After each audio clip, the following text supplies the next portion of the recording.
Hey, beautiful people. I am feeling amazing today. I got my logo shirt on. I've been out prospecting, looking for clients for my business. And I want to tell y'all that I got my first commercial clients cleaning a dental office twice a week, starting ASAP. So I'm super excited about that. But I know this is not my cleaning channel. So if you want to follow my journey there, follow me or subscribe to the channel at Heart and Soul Cleaning. I will leave the link in the description and it's also in my bio. Okay, so today I've been promising y'all this video for the longest. I think I said it one time in a previous video that I will go ahead and link at the end of this video. But I want to tell y'all and remind some of you all that your coworkers are not your family or your friends either. I had to learn this the hard way. Okay, so let's do a story time. So I remember one of my very first desk jobs, what you would call a grown person's job, as my grandmother would call it when she was alive. But that first job I had, excuse me, coming out of college, or I think while I was in college, I had the same job. Um, yeah, I was working at a facility that was pretty much in control of the buses, the trains, all of that in downtown Gary, Indiana. So I was doing payroll there. I started off doing accounts payable, then accounts receivable. I think I did that job. No, just accounts payable. And then I moved up to payroll. I was working with my cousin. She worked in the HR department, and I was in my early or late 20s, one of those, probably early 20s. Then when I left there, I was in my late 20s. I worked there for 7 years.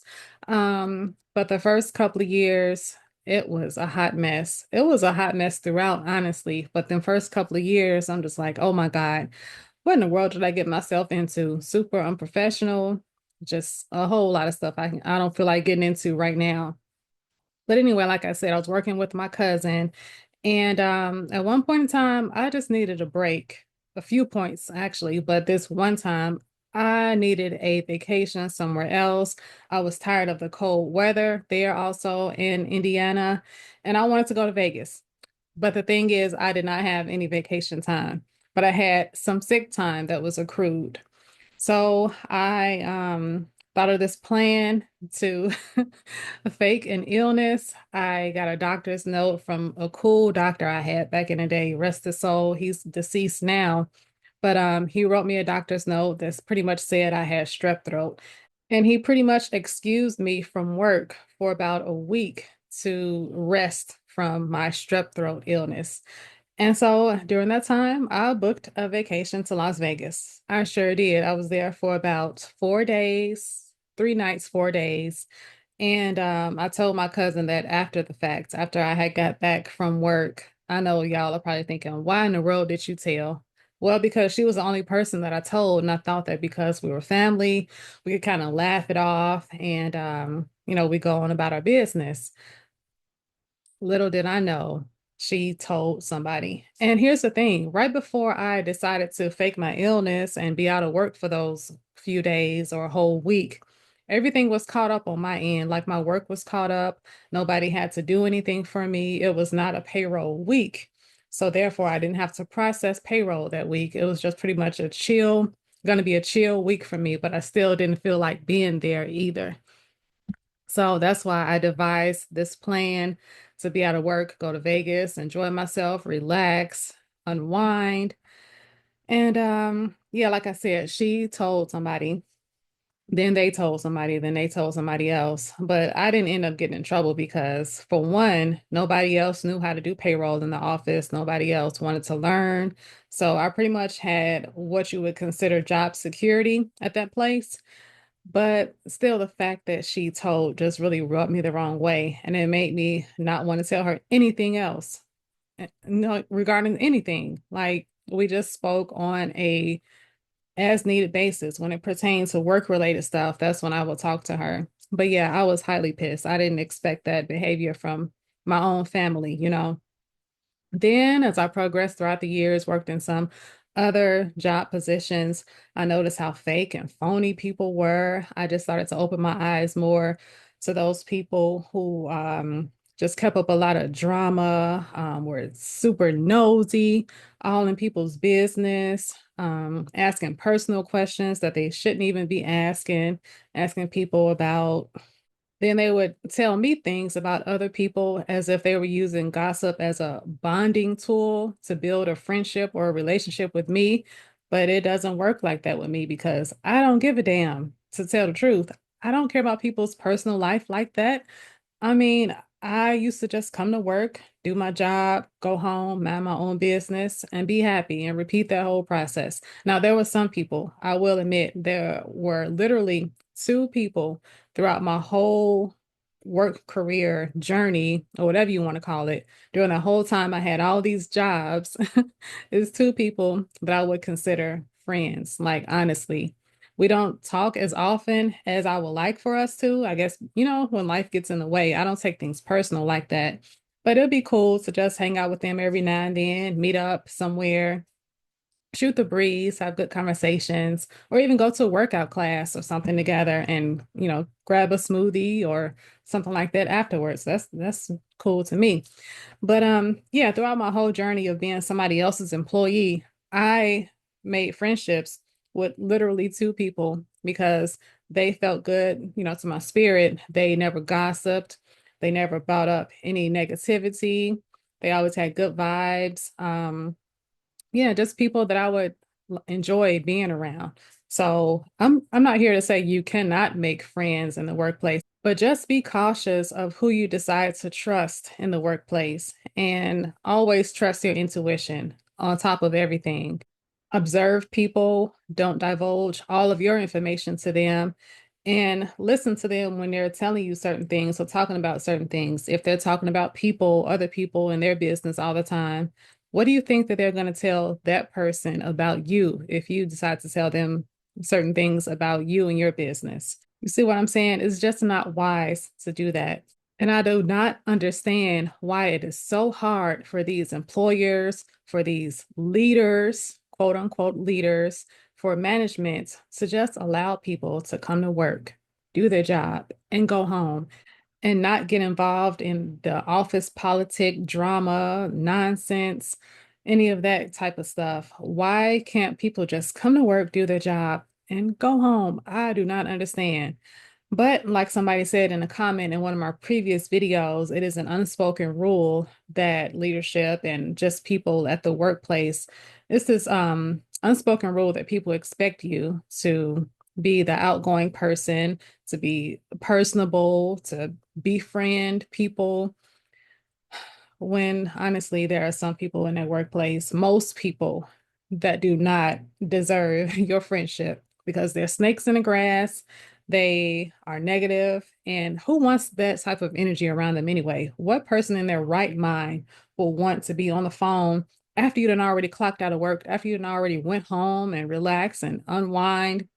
Who would want somebody calling them, gossiping about such and such and their husband and whatever other nonsense that they gathered up and decided to just talk about people for?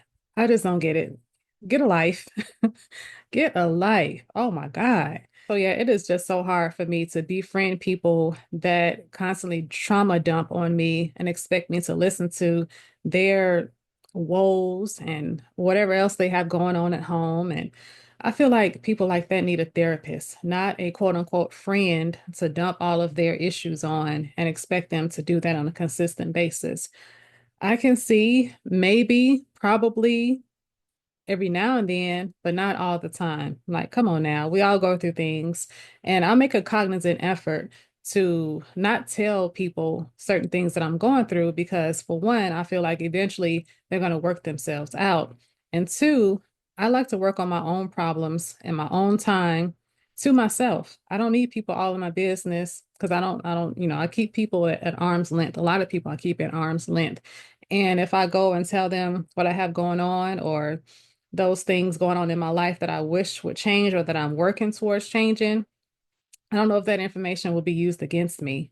So I rather just keep my issues, my problems to myself, allow them to work themselves out, or I work on them privately and trust that the universe, trust that God will grant me the desires of my heart. That's just how I work. But yeah, in the workplace, there are no friends there. You may be lucky if you find one or two friends like I did over the years, but just keep your guards up. Don't go around telling people all your business. Don't listen to their business either. Just let it go in one ear and out the other. If they tell you something and then somebody else asks you, "Oh, what were y'all talking about?" And just say nothing. I wasn't listening, or I forgot. That was my thing that I used to say. I'd be like, I don't know, I forgot, girl. There's a lot going on. So, yeah, I just wanted to do this video because, like I said in the previous video, I was going to tell you all that this topic was coming up. So, yeah, just trust and believe that you have no friends or family in the workplace.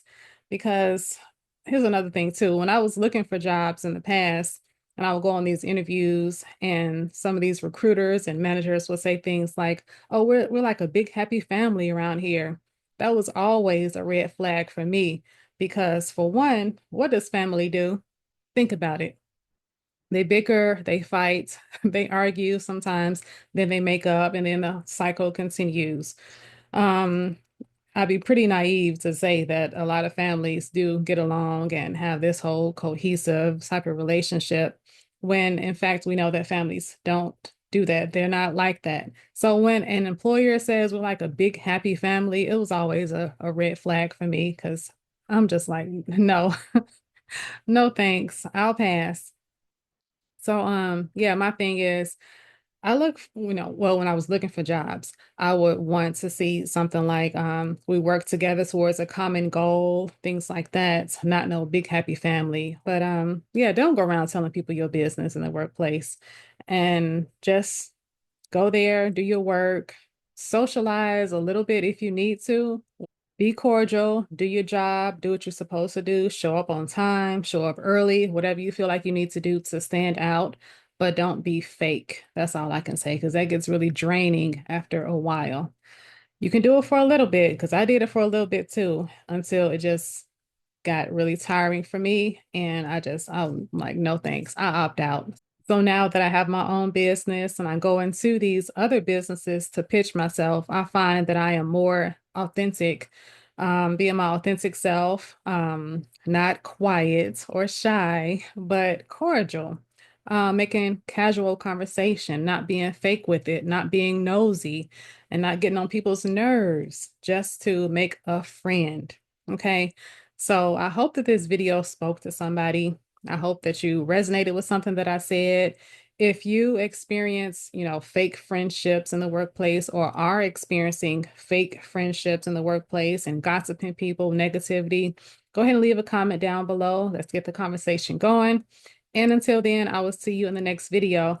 And if you're not subscribed to my channel, please hit the subscribe button, like, share, comment, subscribe, as I say in all my videos. And again, I'll see you next time. Bye.